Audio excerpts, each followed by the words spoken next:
once again to everyone. Welcome to our third webinar, and this webinar is tagged Thriving as an EYFS Teacher. As we move along, you will get to find out why it is important for you to thrive as a teacher. So whether you're teaching EYFS or you're teaching using the Montessori approach and EYFS is completely new to you, it is actually important that as a teacher that you thrive.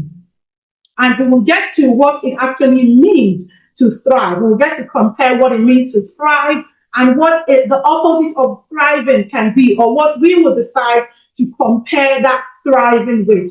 We will get to it today. So let's look at what we have here. Let's look at what I have put together.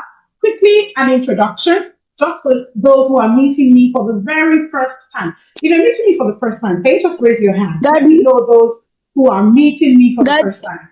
You can just raise your hand using the icon. You don't have to unmute. You can just raise your hand using the icon. So I know those who are meeting me for the very first time, and I can officially welcome you. Okay, fantastic. Nice to meet you too. Nice meeting you all as well. Good to know that you're here for the first time, and I look forward to hearing your feedback after these very first meetings. All right, this is me. My name is Anuoluwapo Michael-Ayeni. A number of people know me as AMA, and as you can see, AMA stands for Anuoluwapo Michael and Ayeni. So I am an early years educator, particularly an EYFS practitioner. I have worked as an EYFS practitioner for over 8 years, but generally I have taught for going to 13 years now. I am a phonics and reading expert. I am an educational consultant. I train teachers, consult for schools, all of that is required. I am also an elocutionist, which means I teach diction and I teach children and adults to speak well, to pronounce their words correctly, to speak clearly, not particularly teaching you an accent. I do not teach accent. So I teach elocution as well. And I am a voiceover artist and event host, majorly school events, educational events. I work as a compare for those events. So that is me in a nutshell. Usually when I bring in external facilitators, I would read a very long bio, but I decided not to bore you with my bio. Brief, straight to the point. So let's get into why we're here. And I wanted to start with this quote, which is a quote by Aristotle, the very famous Aristotle. And it says, knowing yourself is the beginning of all wisdom. Knowing yourself is the beginning of all wisdom. So much more than I can actually get to know you, much more than anyone can get to know you, you know yourself. You know your strengths, you know your weaknesses. You know those areas that you need to improve on. You know those areas where there are gaps. So before someone actually comes to you to say, oh, I think you have a challenge in this area, and I'm going to be recommending a training or a course to you, you know. Except if you're trying to deny or hide the fact that you have that or those gaps. You should know yourself more than any other person. And when you do know yourself, that is the beginning of wisdom. That is where you are able to add on knowledge upon knowledge. That is where you're able to add on skills upon skills. And the more you're able to reflect and think through about what you need, the better you become, the wiser you become, the smarter you become, the more, what's it called now? The more needed you are, because everyone wants to actually work with you, learn from you, tap from the wealth of knowledge that you have gathered, because you decided to know yourself and gain all the skills and master the skills that you needed. So knowing yourself is the beginning of all wisdom. So that is what I'm opening with today, and I hope that after today, you will be able to sit down and reflect and ask yourself, what do I need? How well do I know myself? How much more do I need to gain knowledge? Or what knowledge and what skills do I actually need to pursue? So here we are. Thriving as an EYFS teacher. Now, I want to ask, do we think thriving is different from surviving? When we think of thriving, do we think it's the same as surviving? I decided to compare these two today. So I'd like to ask anyone who would like to share with us, when you think of thriving, is it different from surviving? I'm using two devices, so you see my eyes moving from left to right. That's because one is working as my for my slides, and I'm looking at all our pictures and names on the other device. Good evening. Good evening, ma'am. Okay. For me, thriving means to stand out, to excel in what you're doing. Fantastic. Surviving means you're just barely going by, struggling. Thank you. Thank you very much. She says thriving is standing out. Okay. Thriving and surviving are not the same. Let me get the full one. Okay, so she says that thriving is growing and flourishing. Thank you. Surviving is managing. Okay, fantastic. Ms. Queen Etta says they are different because thriving means you're doing well and excelling. And surviving means you're just trying to see yourself through. Oh, amazing, amazing. Thank you very much. So I like that we've been able to start by comparing surviving and thriving. And as you can see in this picture, just type in the chat quickly. Which one do you want to do? As an early years teacher, which one do you want for yourself? Do you want to survive or you want to thrive? On a daily basis, while you're working in the classroom, from the picture you can see right here, what do you want for yourself? Do you want to survive or you want to thrive? Please type in the chat real quick. Please type in the chat real quick. Let me know. I can see thrive. I want to thrive because I've been surviving and I'm tired of surviving. I can actually imagine what that is like. And I'm hoping that after today, you will thrive. I want to thrive because I want to thrive. I want to thrive. I want to thrive. Fantastic. So I'm seeing that everyone here wants to thrive. Thank you. I'm just like, okay, I don't know that person. Can you please rename so I can call your name?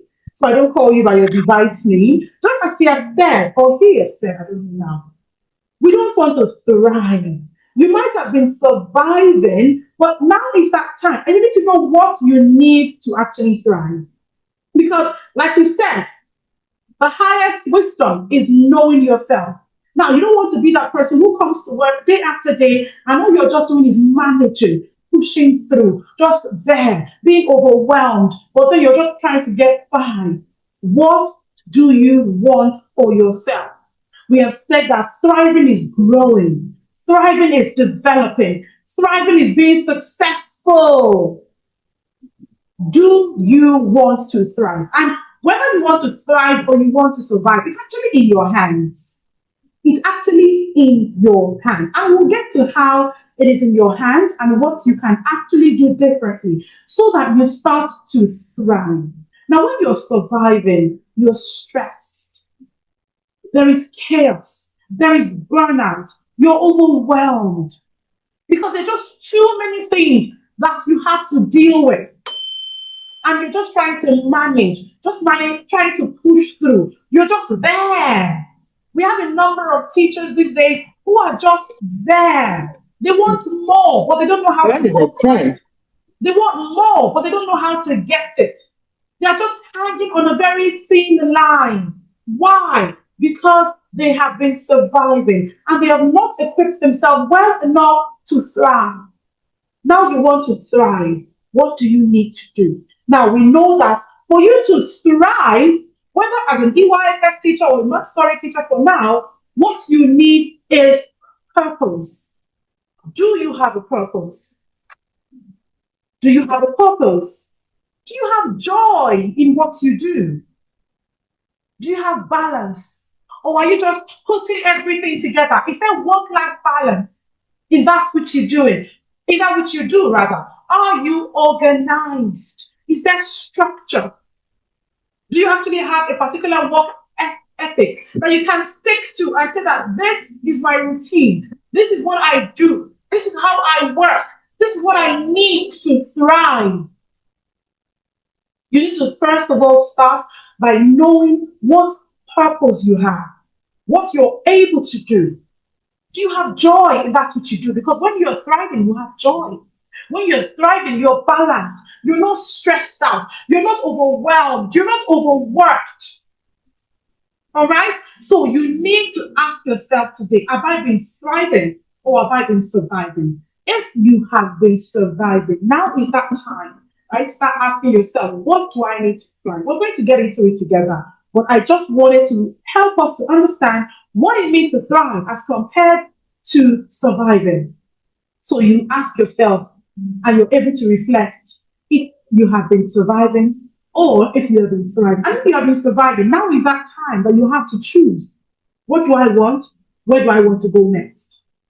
So now we're going to go into the foundation for thriving as an early years teacher, particularly as an EYFS practitioner, as an EYFS teacher. Now, it is important that we know that you cannot thrive if you don't understand the principles that you're working with. How do you want to thrive when you don't even have the required knowledge? How do you want to thrive when the skill is needed, when you are called and you do not know, you cannot provide information? How? I'll give an example real quick. In the last 2-3 weeks, I have been recruiting for a school. I think that was the beginning of what brought about this webinar. I thought, oh no, we need to know. That was why I said thriving as an EYFS teacher, because you cannot be an EYFS teacher and you don't understand the principles that you're working with. You don't understand the learning areas. So I was recruiting for this school and we started to conduct interviews from August. So while the interviews were ongoing, we had different candidates who applied, different people who said, oh, okay, I'm available. No, you put out the vacancy. And you know, the requirements specifically stated, EYFS teacher. So what does that mean? You need to be a teacher who understands the EYFS. The EYFS means early years foundation stage. The EYFS means early years foundation stage. That is what we call the age group from birth to 5. Age group from birth to 5. Those are the children within the early years stage, and we call them it's called the EYFS, early years foundation stage, particularly in the UK. That is the framework that was designed for children within the age of 0 to 5, from birth to 5. It is that standard that was actually designed for daycares and nurseries to use to prepare those children for formal education in the primary schools. And so, this school I was recruiting for is a British school. They had EYFS teachers. We conducted interviews and different people applied. Oh, I'm an EYFS teacher. I'm an EYFS teacher. And they came on board and we started the interview and I would ask questions about EYFS and they were not able to give me answers. They started to stutter. They started to think, so they started to even talk about different areas of early years that are not particularly EYFS. And that was when I thought that people actually want to work as EYFS practitioners, but a number of times they don't have the needed information. They don't have the needed knowledge. And that's why I thought to bring about this webinar particularly to educate teachers so that when you actually go out there and they're talking about EYFS, you have a voice. You have something to say, something intelligent to say. You have the information. And when you don't have the information, it's a different thing to have the information. It's a different thing to be given the opportunity to work in the classroom and to actually thrive. Because when you don't have the skills, you cannot thrive. So you actually need to gain the knowledge and then put that knowledge into practice so that you can thrive. And that's why we're having this webinar. So the foundation for thriving as an EYFS teacher is to first understand the principles, understand the EYFS principles. So I started by telling us that the EYFS means early years foundation stage. Early years foundation stage. It has a book, it has a statutory framework that was designed by the Department for Education in the UK for children within the ages of 0 to 5. So if you're working as an EYFS teacher, you should know this at the back of your hand. And apart from giving a lowdown on what to entail, you need to have that confidence that when you step into the classroom, you will thrive. Not survive, but thrive.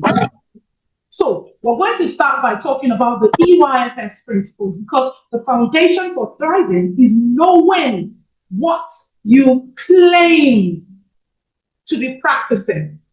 That which you have decided to take upon yourself as a niche. So as a teacher, we have other curriculum areas that you can decide to work with. But if you want to work with the EYFS, you need to know it from top to bottom. So I'm going to start with the 4 principles of EYFS and how you can have these implemented in your classroom.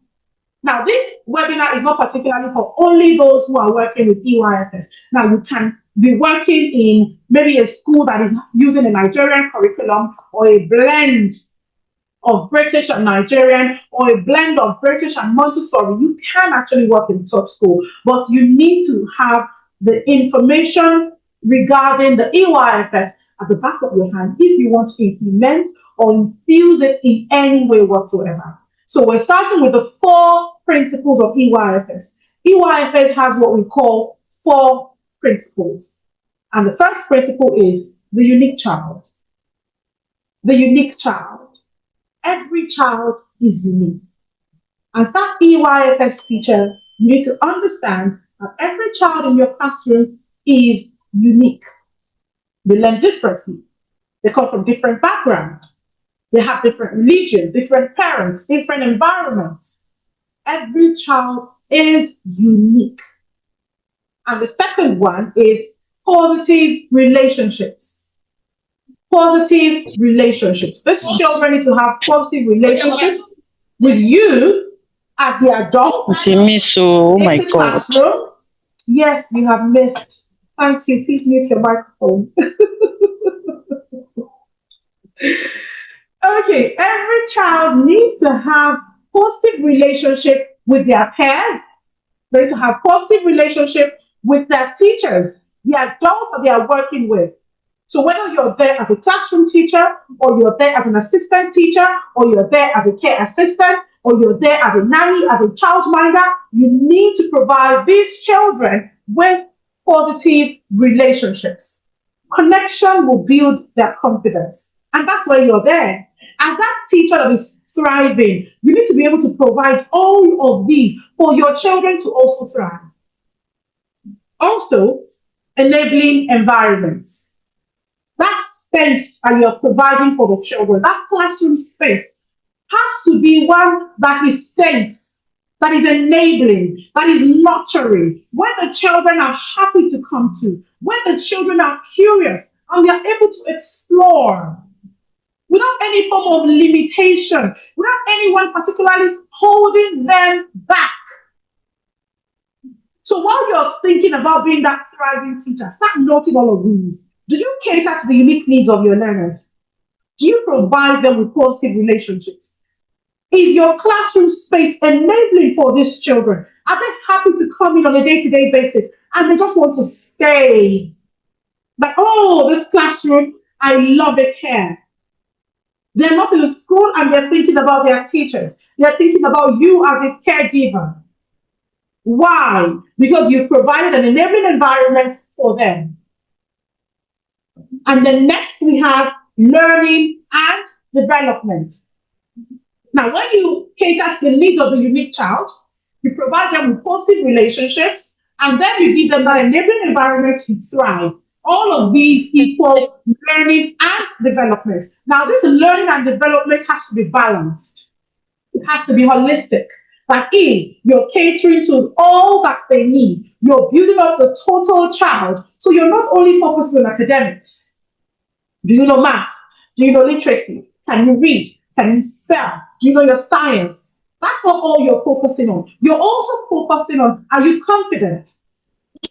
Can you regulate your emotions? Can you write? Do you have a good pencil grip? You're thinking of building up the total child. You're not leaving one area behind because you believe that another area is a priority. You're nurturing and you're providing for a balanced and holistic child. You want to thrive as an EYFS teacher. You see these 4 principles, they are very important. Beyond knowing the curriculum areas, we're going to talk about the curriculum areas. Beyond knowing the curriculum areas, the principles have to be put in action. It's not just something you go to an interview and you talk about. It's something that we see in your day-to-day activity, in your day-to-day setup for your children. Are you putting the 4 principles in action? Do you realize that this child is different from his or her peers? Or are you comparing them? Do you understand how important it is for you to provide them with a positive environment, a positive relationship? To provide them with a safe space to help them grow? To make sure that you're catering to the holistic development of these children? Do you understand how important it is? Now let's go on to talk more about the 4 principles, one after the other, so that you can actually start to ask yourself, how am I doing? Am I surviving? Am I thriving? How am I doing? So first, the unique child. We have said every child is different. Their interests are different. Their abilities are different. Their skills are different. The way they talk is different. The way they take in all that you are teaching them is different. So are you going to be that teacher that believes that the way you teach child A is going to be the way you teach child B? You need to understand that it is not a one-size-fits-all. Your EYFS classroom is that classroom where you are raising a footballer, where you're raising a doctor, where you're raising an architect, where you're raising a lawyer, where you're raising an engineer, where you're raising the one who will even become an entrepreneur. You have all of these children in your classroom, and their needs are unique. Even if you have triplets or twins, their needs are likely to be different. Why? Each child is unique. So instead of teaching them in the same way, find out, what do I need to offer to child A? Can we all hear me? Someone cannot hear me. Can we all hear me? Yes, ma, we can. Okay, fantastic. So please help me respond to the person in the chat. Recognize the unique needs of your children, and you need to know, how can I cater to child A? How can I cater to child B? Some children might need that hands-on exploration. Whilst others, all you need to do is talk about it. Without even any form of activity, they already get it. You need to know that not all children are the same. And you see, the time you start to scream and shout, you start to struggle. And you're that surviving teacher. Why? Because you have not found a way to actually balance what the children need and work with them, catering to their needs. Recognizing their individuality and building the skills that they need. You're struggling trying to teach one particular child, maybe 1 to 100, when you know that this child is not even ready for 1 to 10. So identifying what you know or what the children need will help you. It will help you to thrive. And because when parents come to you with questions, you are confident enough to provide the answers. So you're not worried about what the parent is going to say, because you know you are the expert and you have done that which is required in knowing that this is what this child needs, and that is what I am able to offer. So it is important to remember every child is unique. And the first principle of EYFS is the unique child. The first principle of EYFS is the unique child. The second principle is positive relationships. Positive relationships. Beyond that which you are teaching the children, beyond that which you are writing on the board for them, beyond that homework. How safe are the children with you? How happy? What kind of connection do you have with them? Can they actually come to you to actually talk about things that would help them to feel safe? Do they trust you? Are you building up their confidence? Or are you making them feel scared? Are you making them feel timid? A number of times you believe that you have to be firm at all times. You have to scream. You have to be hard on them. If not, they will take you for granted. You need to understand that that is not always the solution to your problem. That is not always all that you need to do. Sometimes, some children, all you need is to sing, dance with them, play with them, and then when they are able to trust you and they have that connection, they will listen to you a lot more, and then they will learn. So when you start by understanding and identifying the unique needs of the children, it also helps you to know what kind of connection does this child need? What kind of connection does this other child need? It actually helps you to know how to support, how to encourage, how to ask them questions. You have a child that you will correct, and the moment you say, oh, you're wrong, that's not the right way to go about it, this child is already feeling emotional because he feels embarrassed that, oh, I got it wrong. Oh, my peers are laughing. So you need to find, how do I balance it out? How do I connect with this child in a way that he or she is not going to feel timid, he's not going to feel scared, he's not going to feel afraid, or he's not going to feel embarrassed because of the fact that he or she has been corrected? You need to build up that bond that will help them to actually trust you enough to want to listen to what you are actually teaching. So beyond the teaching, are you building positive relationships with your children? Because when you do not build this, it can be an area for struggling instead of thriving. So next one is enabling environment. Enabling environment. Now, building an enabling environment for children means you're creating a space where they are coming to learn, but they are learning through fun activities. You provide resources that you know that will help them to thrive. You're taking away all the risks because you want to make sure that that area is safe. So is it a physical risk? Is it some form of emotional risk? It's not only about designing your classroom and making it really colorful. Sometimes it's not even about the decoration, but it's about how engaging it is. Does it give them enough room to move around, to explore? Or is it an environment that when they come to, the next thing they hear is, put your head on your table, put your head on your table? Is it that kind of environment that allows them to actually have conversations with their peers? When they are conversing, they're building up vocabulary, they're building up language. So you need to know how to balance it out. At what point do I start to get them to be engaged in one activity? At what point do I start to reinforce and remind them to use their indoor voices without particularly asking them to keep quiet, hold your lips, head on the table? Are they growing? Are they learning? Is that space encouraging them to be independent? Encouraging them to problem solve? Is it motivating them to learn? Sometimes all you need to do is think about 1 or 2 activities to engage your children. You don't particularly have to just teach. Sometimes you want to engage them with activities and all you have to do is observe. How are they interacting with this resource? How are they interacting with one another?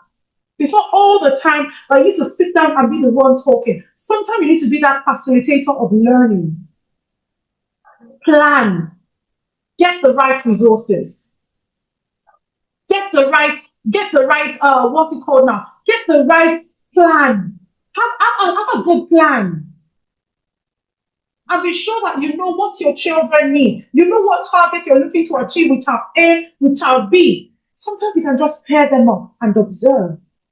Watch. All you need sometimes is a very good setup. And once the setup is in place, all you're doing is observing. You're not particularly sitting with them. You're just moving around and observing. If you have 2 adults in the class, it even makes it a lot easier for you. Because you can observe and engage and move around and just do a bit of talking, ask questions. In an early years classroom, you do not have to be the only one the children are learning from. They can learn from one another. You want to what's it called now? You want to support a child who is not so confident to become a confident speaker. How do you want to teach that? Sometimes all you need to do is pair them up. You have a not so confident child, you have a confident child, put them together in a group where they are maybe sorting or sequencing or identifying. Once you have your setup, sometimes all you need to do is just sit back and observe. And once you have paired them up, you'll see how that child is learning from the other partner. You'll see how the child is learning to work together, how that child is learning to take turns, how that child is learning to share. Without you particularly sitting with them all through, all you're doing is pairing them up to work together. So it is important to understand how safe, stimulating, and encouraging your children feel in your environment, in the environment that you provide within your classroom. And the final principle of EYFS is learning and development. You need to provide that space that allows your children to learn and to develop, to learn and to grow. Not just learning numbers and sounds and how to read and how to write. Are they learning or what's it called? Do you provide them with physical development needs? Do you provide them with their social development needs? Do you provide them with their emotional development needs or their cognitive needs? While you're trying to meet up with what they need in math and English, you should also look out for how are you helping them to be creative, to problem solve, to be resilient, to be emotionally intelligent, to look out for one another. How are you doing that? So when you cater to the unique needs, you provide them with positive relationships, you give them an enabling environment. The next thing is they are learning and they are developing. They are learning and they are growing. You're not just preparing them for school at this point. You are preparing them for life. You are preparing them for success outside the classroom, within the house, within the school environment. You are preparing them for success. You are preparing them for the world. Because we've said that the early years is the first 5 years of their life. How exactly will you be making the most of these first 5 years, which is regarded as their formative years? The years where they are formed. The years where they learn the right skills. The year when they learn to differentiate between what is good and what is bad. How are you preparing them for this? And when you nurture them up appropriately, when you provide them with the right support, you realize that you start to thrive as a teacher because you're not being overworked, because you're not dealing with burnout. You've learned to manage yourself. You've learned to plan your time. You've learned to prepare for your children. When the school year begins, all you're doing is implementing everything that you have planned.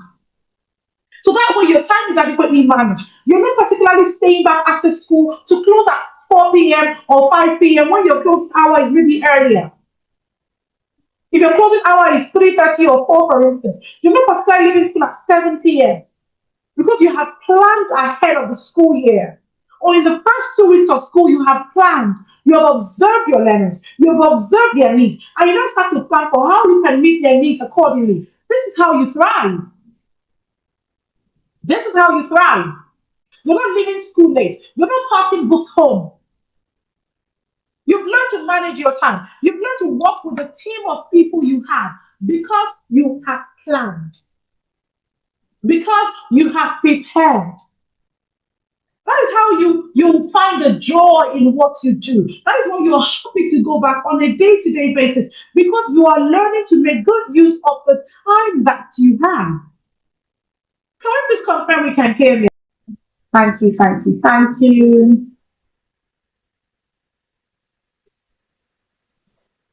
Okay. All right, fantastic. Fantastic. Thank you. So to thrive as an EYFS teacher, you need to first understand the principles that guide that framework.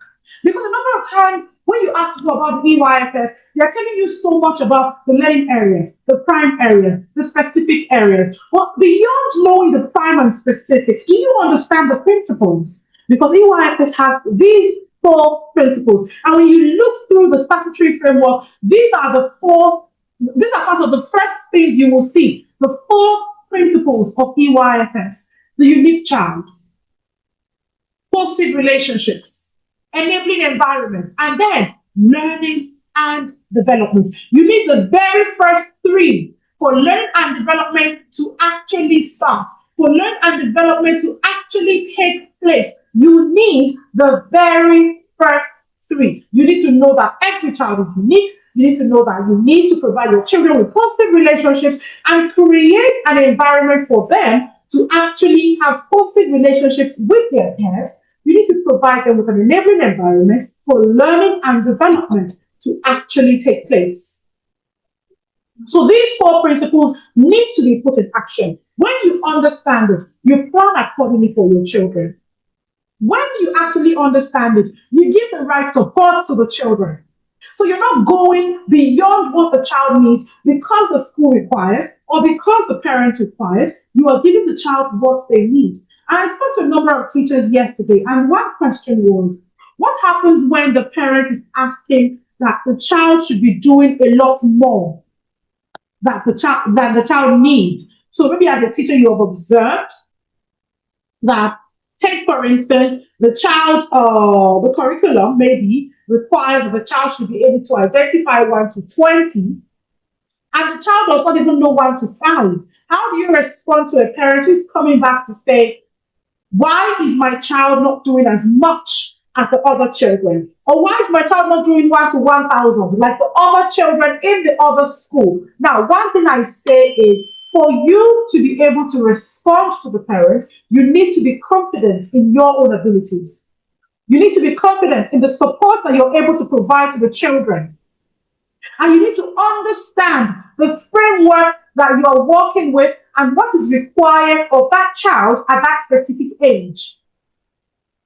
So that confidence, that knowledge that you have will actually help you to be able to answer the parents accordingly.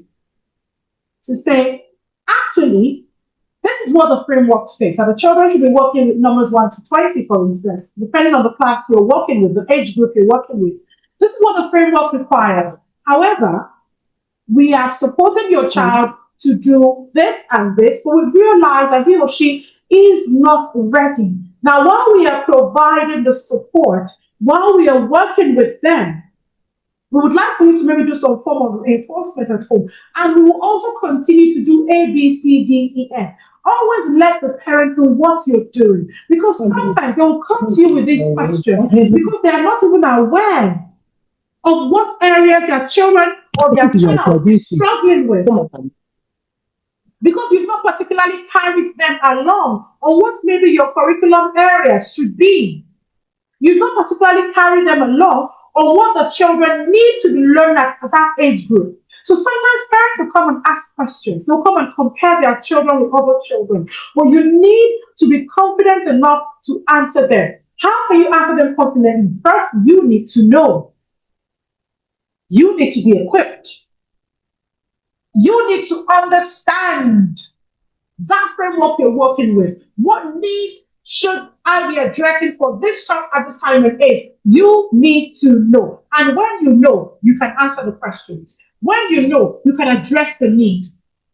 I told someone yesterday, I said before the parents come for you, you go after them.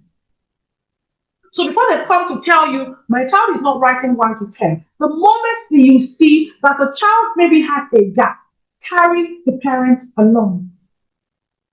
And while you're carrying them along, you're not carrying them along to say, oh, your child has a gap, I need you to go and get a lesson teacher.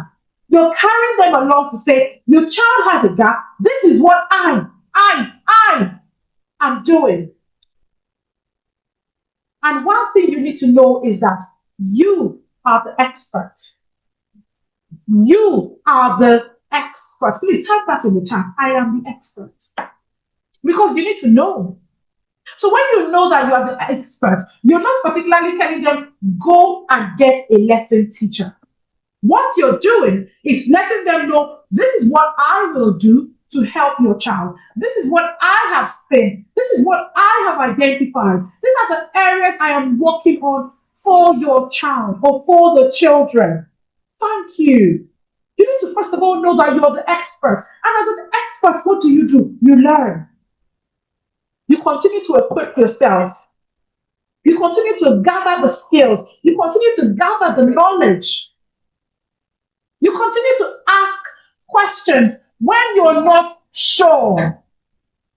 Because as an expert, you cannot do it all. When you go to the hospital to see a doctor, you have a general practitioner, but you also have a gynecologist. You also have a cardiologist. You also have what? A dentist. You also have what other areas? You have the nurses who are also there to help to make their work easier.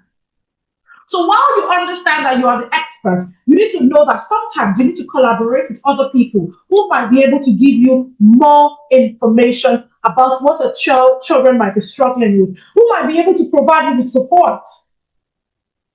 If you go to a general practitioner in the hospital, for instance, and you tell them, oh, maybe you have a chest pain, you have something, the moment they observe and they say that, oh, this pain or whatever it is actually related to the kidney, what do? They refer you to a neurologist. I hope I'm right. I think the neurologist is the one in charge of the kidney. They refer you. If it has to do with your heart, they refer you to a cardiologist.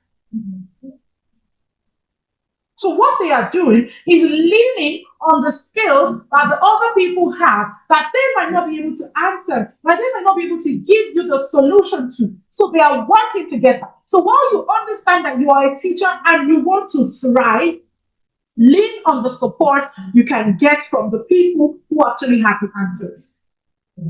That is what experts do. It doesn't make you an incompetent teacher. That is how you will thrive. That is how you will grow. I've observed that this child has a reading problem. Maybe the child is in reception. You've observed there's a reading gap. And you know that this gap is one that could have been solved when the child was in nursery or pre-nursery. Now the child is struggling. But usually as a reception teacher, you teach children who can already read fluently. But this child has issues that are foundational. What do? Go to the other teachers and ask questions. Go to the other teachers and ask for help. Why? The child has a unique need that experts need to work together to solve. So because you are the expert, you need to lean on the support that other experts can provide. You need to learn to ask for help because you cannot do everything all by yourself. You need to learn to collaborate with others. Do not see yourself as the all in all, the one who can solve all the problems. Yes, you are the expert, but experts also work together. Experts also ask for help. Experts also make research.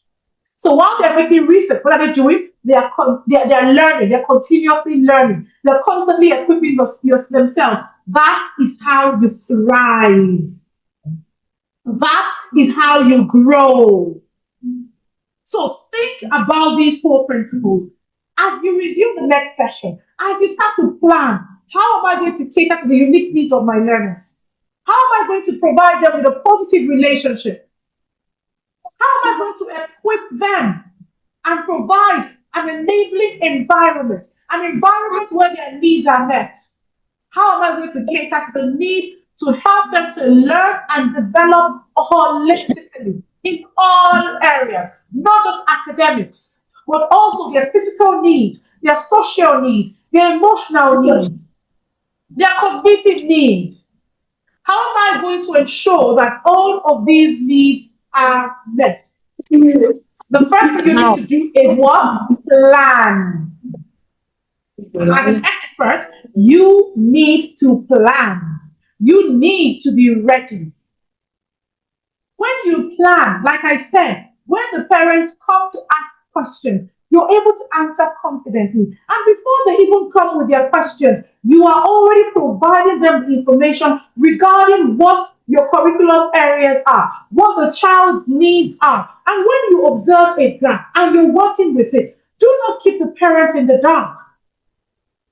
Work with them. Let them know what you're doing. So that before they come to you to tell you that, why is my child not writing 1 to 50 like my daughter's friends, neighbor, son, in-law, brother's cousin, before they come to you with all of that, you're already providing them the information that our curriculum actually only covers 1 to 20. And we are working with your child to do this and that. You're giving them information when it is required. You're helping them to understand what the children need specifically. Now, let me correct something. Now, while you're providing the parents with information and you're telling them what the children need, does that mean that sometimes they will not come and still tell you that, why is my child not doing this and that? Sometimes they would still come. But like I said, the knowledge that you have, the skill that you have gathered will help you to be able to answer those questions confidently, clearly. Like, you will not need to stutter. You will be bold. And you will let them know your child actually needs this and this. However, since you have said that you want him to learn this, maybe when he feels it, maybe your child is not ready, but be sure that you are confidently responding. Why? Because you know.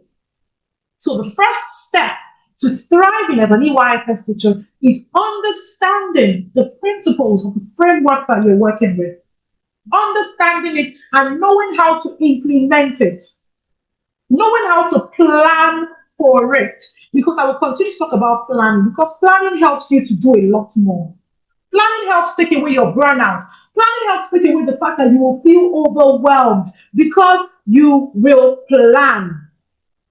You will plan, you will prepare. So let's move on to the next part. Now, this part, we'll be talking about the areas of learning and development. I will not dwell so much on this, because I know that a number of us are familiar, and if you're not familiar with it, I'll give you a brief information. Now, if you're working with EYFS, EYFS has 7 areas of learning and development. Remember, we said you cater to the 4 principles: the unique child, the positive relationship, enabling environment, and then learning and development. Now, that learning and development has 7 areas. There are 7 areas that is required for you to cater to as an EYFS practitioner. There are 7 areas that you are required to provide the children with, that you're required to meet the needs of the children. Every EYFS practitioner must know these 7 learning areas. You must know how important it is. You must know why it is important. You must know how to address it. Every EYFS practitioner must know these 7 areas. Now, with these 7 areas, we have 3 of the areas that are referred to as prime areas. 3 of the 7 are prime areas, and 4 are specific. 3 areas are prime and 4 are specific. Now, let's talk about the prime areas. The prime areas are the foundation for children to thrive. The prime areas are the areas that must first be met before we start talking about specific. The prime area, like I said, is foundation. Now, is the foundation upon which you will build the specific. So if the prime area is not adequately prepared, is not adequately met, is not adequately planned or supported, it will affect the specific areas being met. So as an EYFS practitioner, you need to understand how important the prime areas are. There is personal, social, and emotional development. Personal, social, and emotional development, which is mostly known as PSED. There is physical development. Physical development, which you also hear sometimes as PD. And there is communication and language. Communication and language. And we will hear it's being referred to as CL. So we have PSED, PD, and CL. Personal, social, emotional development, physical development, PD, and then communication and language, which is CL. Now, with these three areas, you're building the foundation for the specific. With PSED, you are supporting the children to meet their personal needs, like the personal hygiene, like social interaction, building social interaction, interacting with their peers, emotional needs, regulating their emotions. Basically, all of these has to do with how the children interact, how they care for themselves, and then how they actually regulate their behavior or their emotions. So all of these we refer to as prime areas: PSED, PD, and CL. And then we have the specific area. Okay, let's talk about physical development. Let me go back a bit. Physical development, here we're talking about how the child builds up their physical skills. We're talking about their fine motor skill and their gross motor skill. The fine motor skill, we're talking about the small muscles in their fingers. Their gross motor skills, we're talking about the development of the large muscles. The large muscles in their body, the ones in their thigh, the ones in their hand, the one in their shoulder, that will help them to hold and control a pencil. All of those physical development is found under PD. And then we have communication and language. The child's ability to listen, pay attention, and understand information or instruction. And then the use of language, the ability to speak clearly, to speak audibly.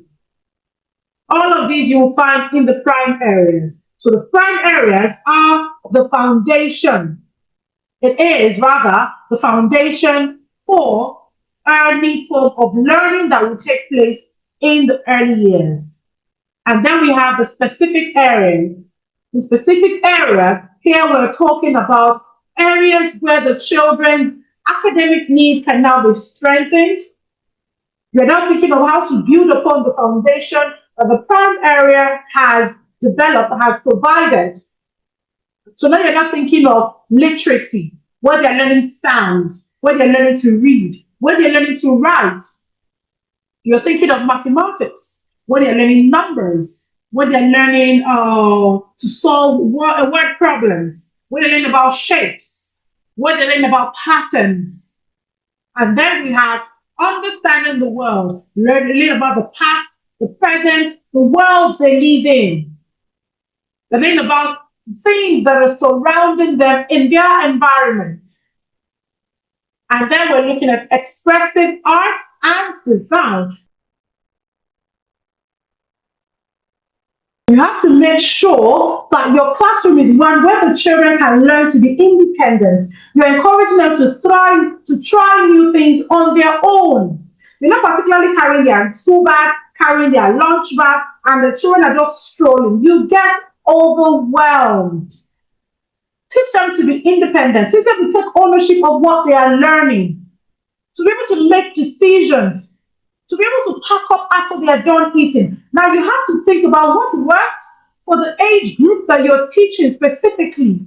So if you're working with age 1 to 2, for instance, you cannot just tell them to start packing up their plates on their own. You have to guide, you have to provide support.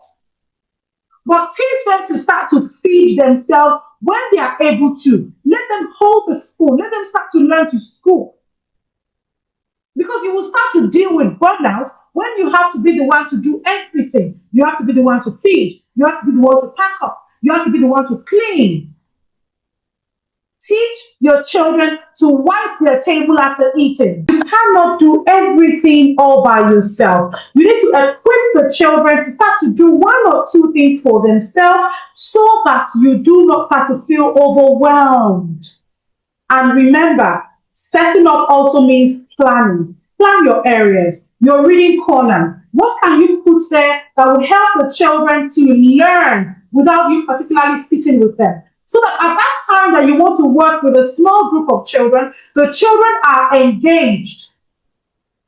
What can you set up in your construction area, your art station, your role play corner? You might have a small classroom, but just look at 1, 2 corners and you can put 1 or 2 things. Or even if it's on a table that you can ask the child, you go and sit on that table. You see, the first few weeks of school, you want to help your children to understand the corners, to understand the areas. So even if you don't have that big classroom, you can just say, this is our art station. Put 1 or 2 labels, make it colorful. Art station. Oh, this right here is our construction area. You want to put puzzles. This is our role play corner. Your role play corner doesn't need much. Bring plates, bring spoon. Just a little bit of things. You can buy a toy stethoscope. Put it right there. You can design things that you can put there for the children to go and pretend to be cooking. For the children to go and pretend to be a doctor. That way you're building up their communication and language.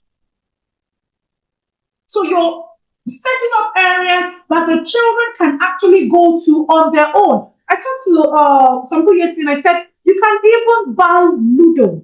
If you're buying Ludo, for instance, please make sure it's not the one with glass, because you don't want your children to hurt themselves while they're playing. You can buy the one that does not particularly have glass, or set it up somewhere.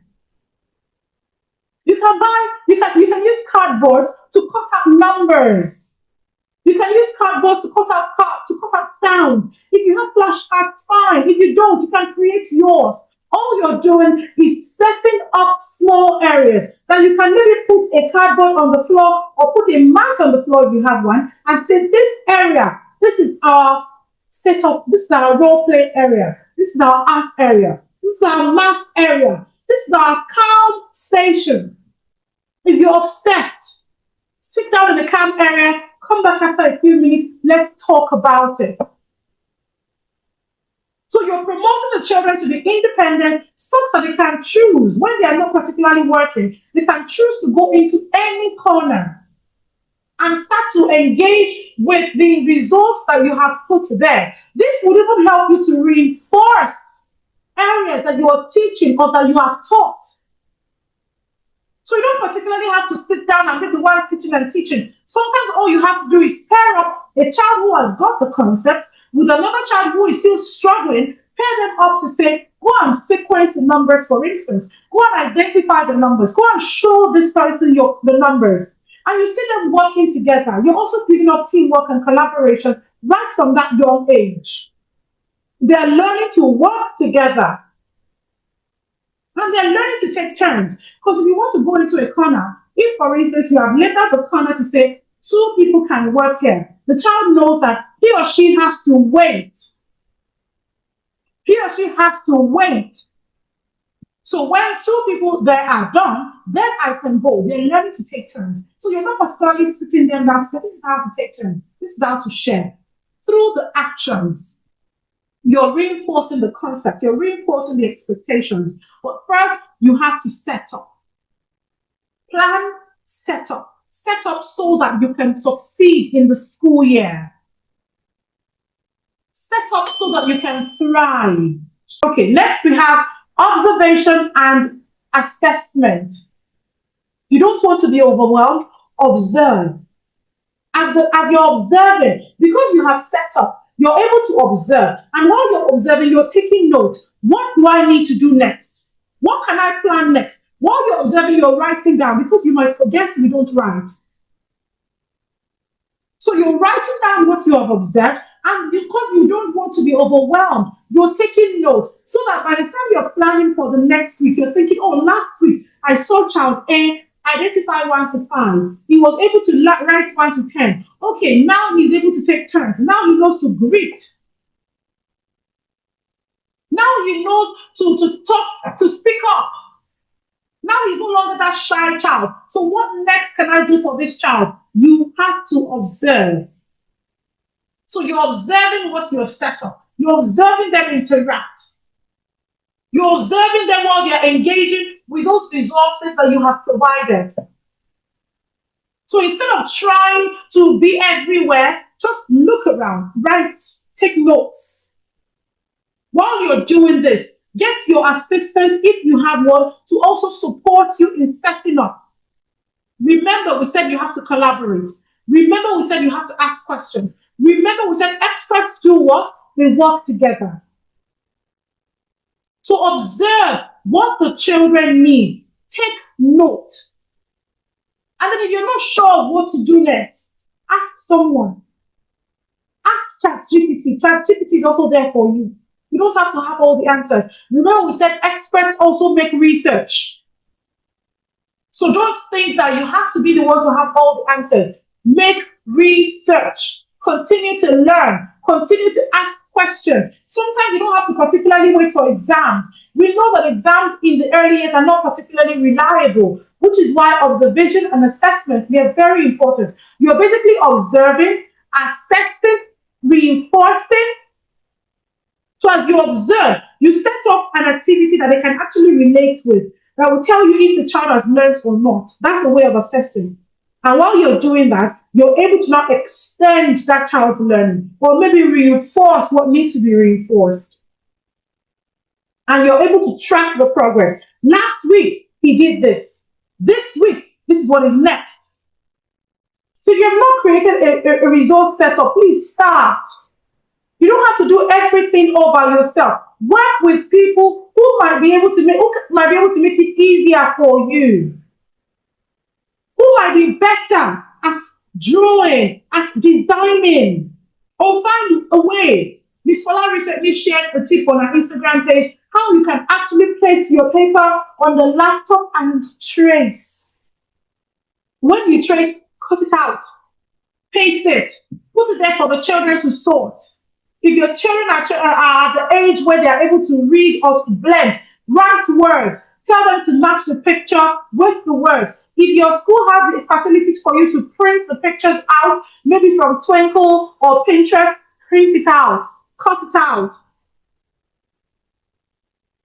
Continue to ask questions.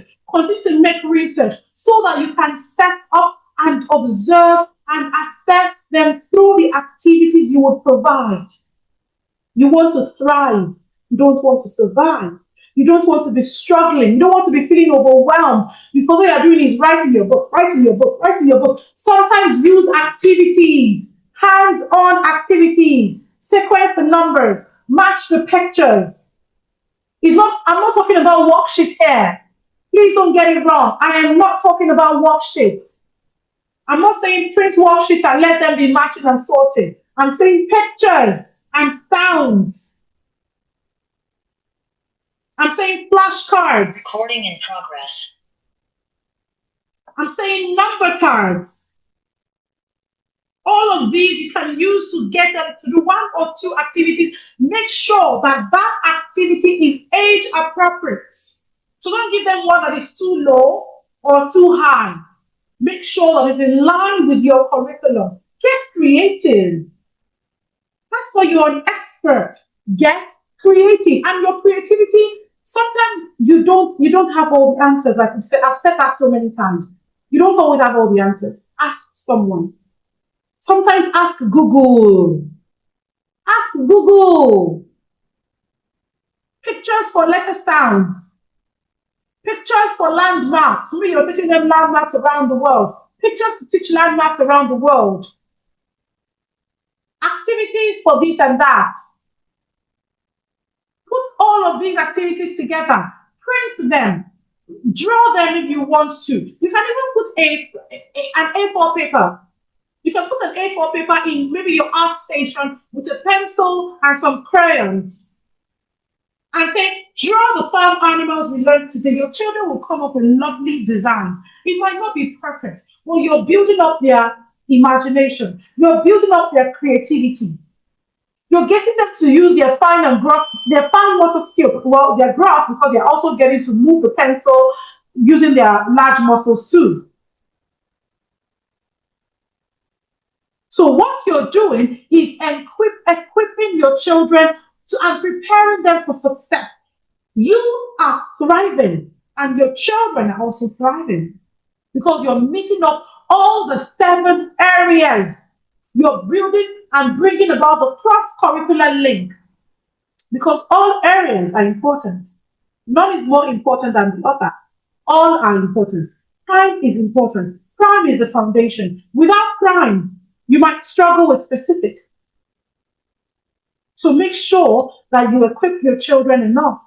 Next, we have behavior and routines. I think I mentioned a bit about this when we talked about using routines to help them, to nurture them to be independent. You want to make sure that you're consistent with those routines. When you come in the morning, bring out your bottle. Consistently encourage them to do it. When you come in the morning, bring out your homework. Consistently encourage them. You're helping them to be independent, and you're also saving yourself from being overwhelmed with doing everything for them. All right? When you want to go out to the playground, if you need to take off your shoes, teach them how to do it. Teach them how to put up their socks. Maybe they need to change for swimming. Start to teach them from the very first thing. This is how you take it up. Don't just think about doing everything for them. You will be overwhelmed. You will be overwhelmed. Encourage them to be independent. The tasks that you know that they're able to do. Pack up your plate after eating. This is how you open your lunch bag, put it inside, zip it like this. Show them. Gradually encourage them to try it out. Wash your hands before you eat. Come back, sit down, bring out your lunch box like this. This is how you hold your spoon. Through those consistent encouragement, and you continue to positively reinforce them, continue to praise them. Well done. I'm so proud. You opened your bag. Well done. Now put your bag nicely. Don't worry, you're getting better at it. Encourage them. Establish those routines. When you come into the class, you say good morning. You bring out your homework. When you hear me say pack up, everybody pack up, you start to pack up and get ready for the next class. Before we go home, we tuck our chairs in. Start to encourage these routines. Otherwise, you'll find yourself packing up after them when we have gone home. That is how you become overwhelmed. That is how you start to struggle and you're just surviving. But you want to thrive.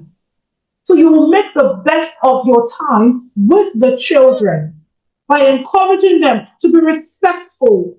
Because you know that respect also comes with respecting you as a teacher, paying attention to you. You build up your self-confidence when you're able to do things for themselves. So build that supportive community for the children.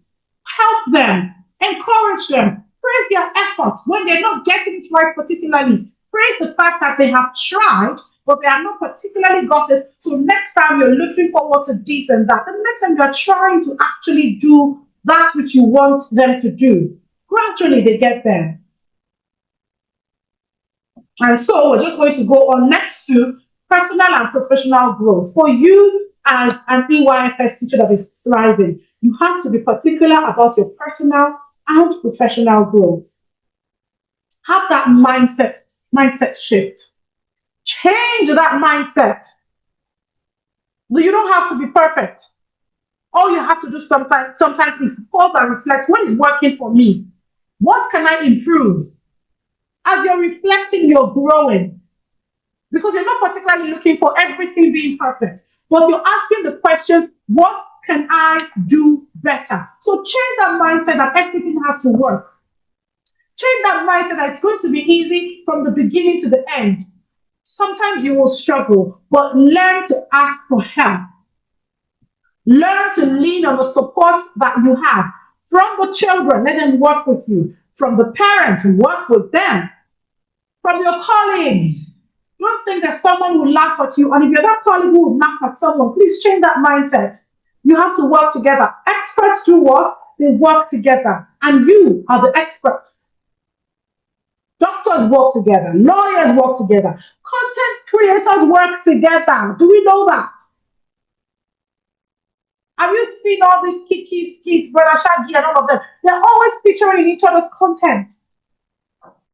Always featuring each other's content. Why would you, as a teacher, not want to work with someone else? Why would you turn someone down when they come to ask you for help? You don't have all the answers. So change that mindset that everything has to be perfect. Work with the people that you have. Always constantly ask, what went well today? What can I do better tomorrow? The more you ask this, remember, The highest wisdom is from knowing yourself. Ask yourself what went well. Sometimes you can even ask your colleagues to assess you, to assess your teaching. Build relationships. We talked about building relationships with your parents, with your colleagues, even with your children. Let them come to trust you. Let them come to feel supported by you. And then you have to make your parents your friends. Respect them. Even when the parents come with complaints from time to time, you have to respect them. Do not disrespect them. Respect the parents. They have every right to want the very best for their children. Even when that best is not the best, they might be asking for it. But you have to let them know that actually, because you are the expert, this might not work, this might work, which is why you have to constantly upgrade. You have to constantly reflect. Because if we are saying that you are the expert, it doesn't mean that you should not know so much and then you should keep claiming that you are the expert. You have to make them know. You have to prove that you are the expert. How can you prove it? You have to showcase that skill excellently. So don't sit down there without learning, without growing, and then you're thinking, oh, I am the expert. I am the expert. Yes, experts learn. Experts make research. Experts grow. Doctors in the hospital do not continue to treat malaria the same way they treated it 10, 20 years ago. New medicine, new technology, new system. You go to most of the hospitals now, they're not carrying file around. They have their tablets. What you see one doctor, type it in the tab. And then the other doctor that you're going to meet has already seen everything because it's already on the system. Things have changed.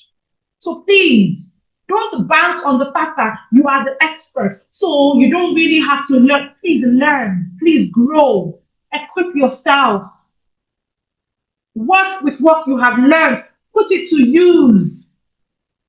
And as you do this, you will gain the respect of your colleagues, of your school owners, of your school leaders, of the parents whose children you are caring for. Make sure that you build relationships and make sure that you collaborate. You cannot do it alone. Avoid burnout. Avoid burnout. Avoid burnout. I've said it 3 times. Make sure you're taking care of yourself.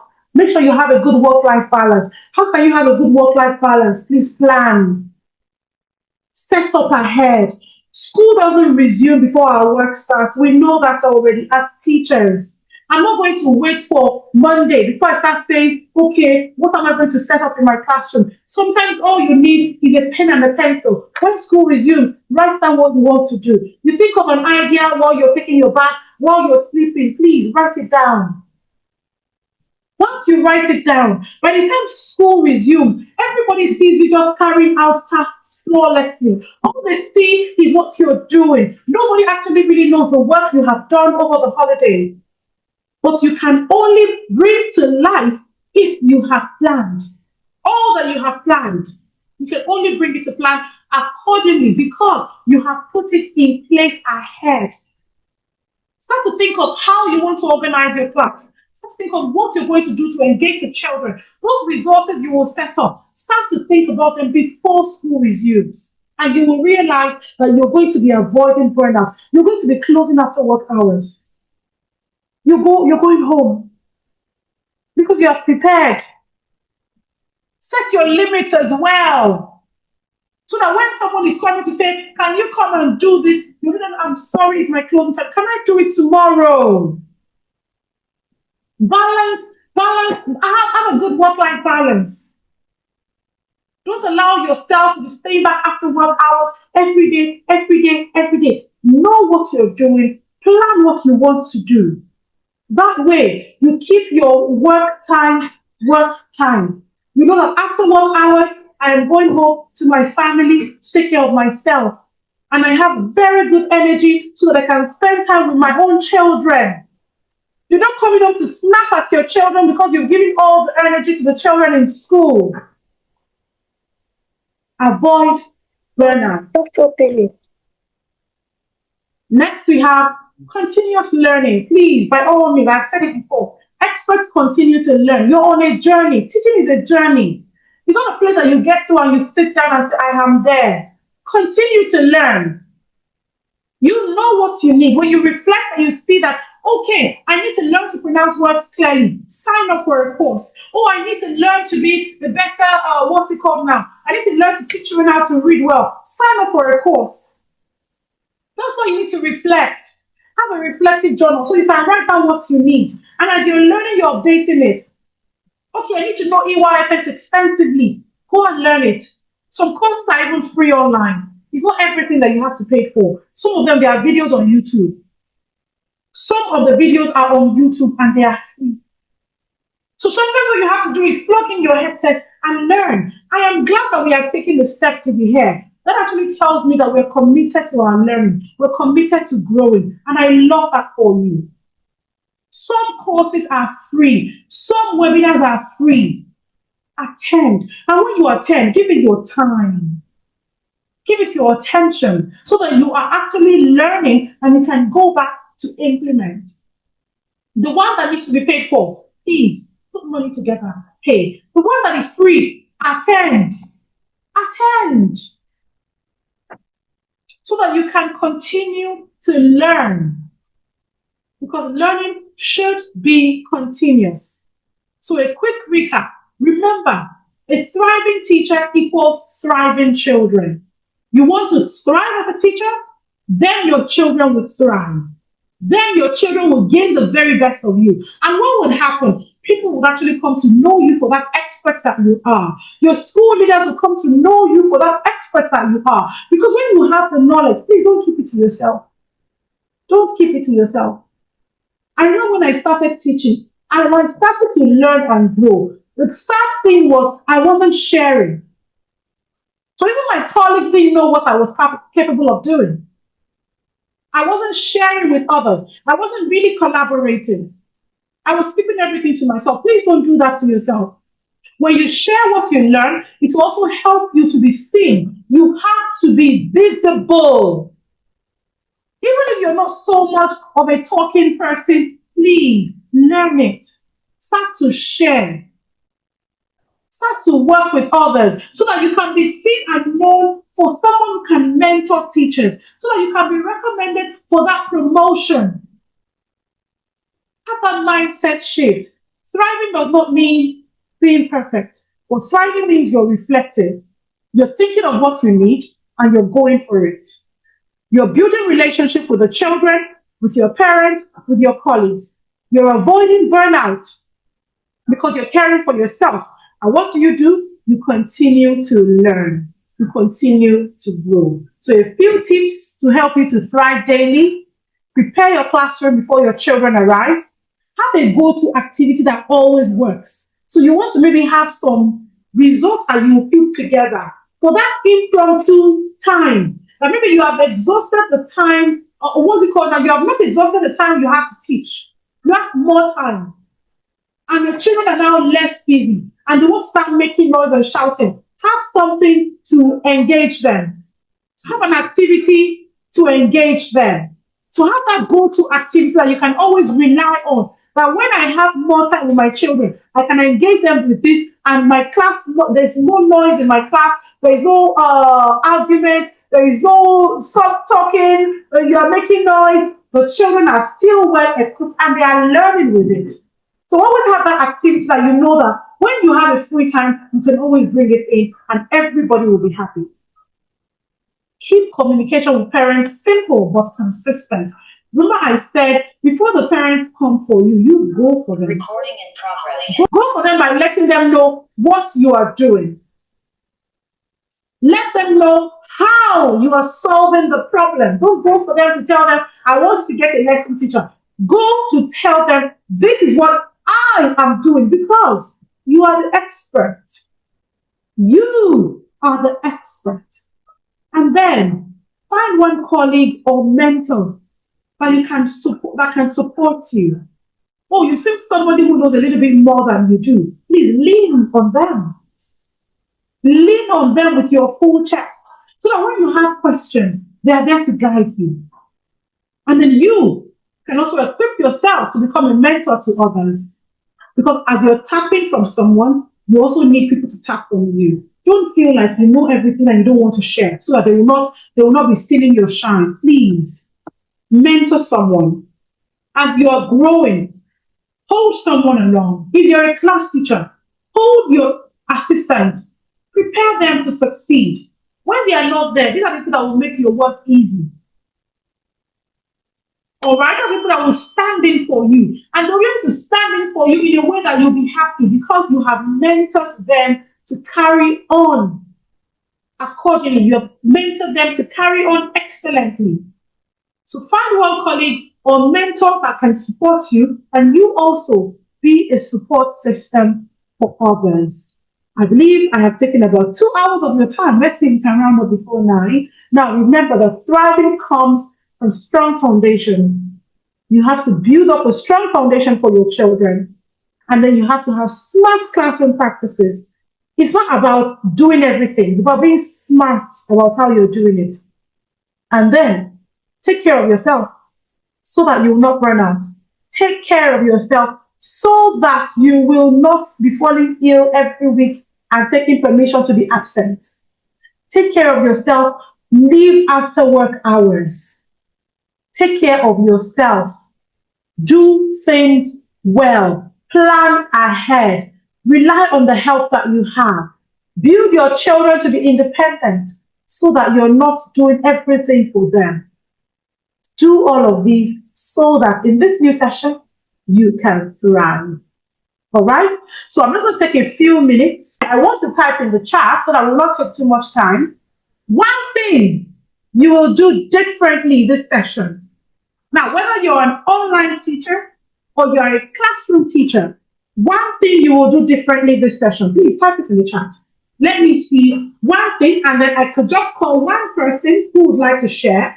Because of time, I'll take one person who would like to share, and then every other person type in the chat. So the first person to raise his or her hand, I will call. The first person, because I won't say just one person. Okay. So one thing you will do differently this session, okay? Please go ahead. Okay.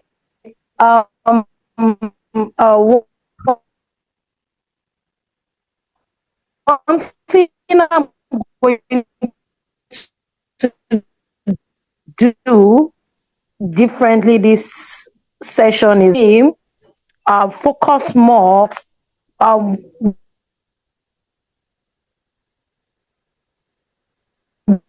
The focus has always been on the specific areas, which is the literacy and the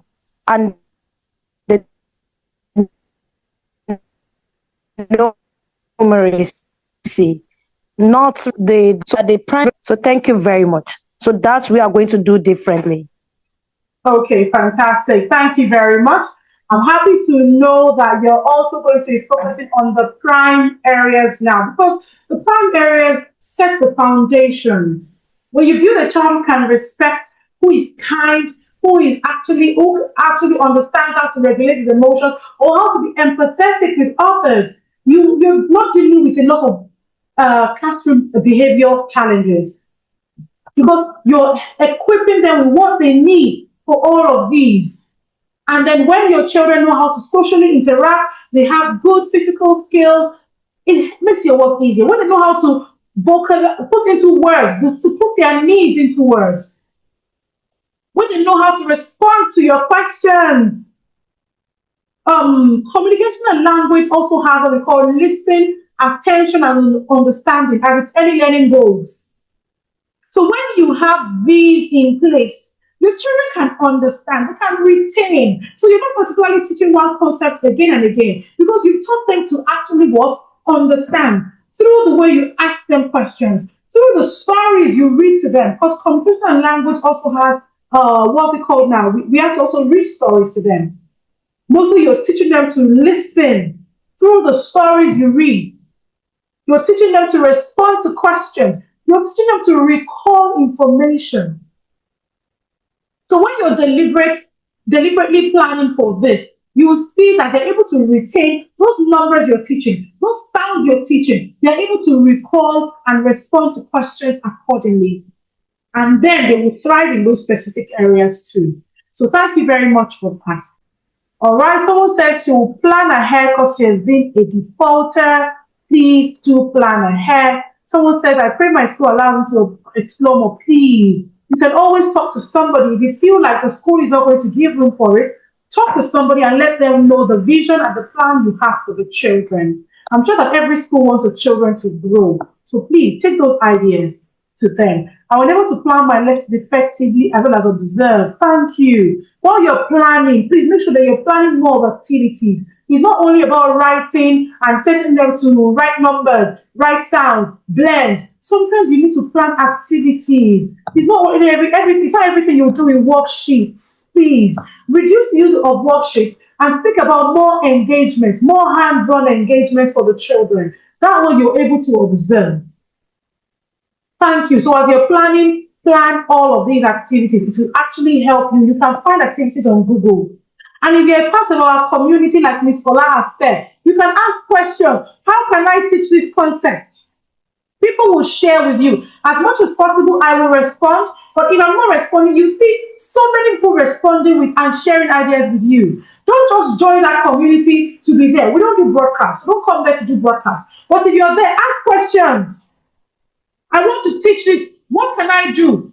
People will respond. People will recommend. They'll share ideas. And we also have monthly conversations. So month after month, we'll have conversations around the questions that you're asking or the questions that you might have, and we will ensure that you gain as much as possible. I will set up the corners. Very important. Have a reading corner. Print books or put books there.